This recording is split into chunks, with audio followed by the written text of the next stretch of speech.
Team India captain Shubman Gill test మ్యాచ్లో తన అద్భుతమైన ఆట తీరుతో చరిత్రలు సృష్టిస్తున్నాడు. ఎడ్జ్బాస్టన్లో జరుగుతున్న రెండవ టెస్ట్ మ్యాచ్లో మొదటి ఇన్నింగ్స్లో 269 పరుగులు చేయగా రెండవ ఇన్నింగ్స్లో 161 పరుగులు చేశాడు.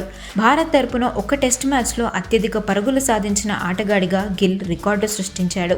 భారత్ టెస్ట్ కెప్టెన్గా ఒక మ్యాచ్లో అత్యధిక రన్స్ సాధించిన రికార్డు విరాట్ కోహ్లీ పేరిట ఉండేది. 2017లో శ్రీలంకతో జరిగిన మ్యాచ్లో 293 పరుగులు చేసి రికార్డును నెలకొల్పాడు విరాట్ కోహ్లీ. ఇప్పుడు ఆ రికార్డును శుభ్మన్ గిల్ అధిగమించాడు.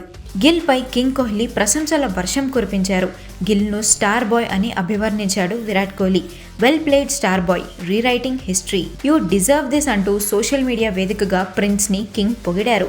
కెప్టెన్గా బాధ్యతలు చేపట్టిన తర్వాత ఇలా రికార్డు బ్రేక్ చేయడం అంటే శుభ్మన్ గిల్ కెరీర్లో ఒక మైలురాయనే చెప్పాలి.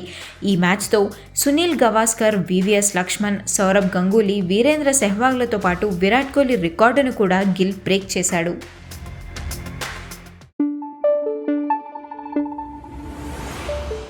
Thank you.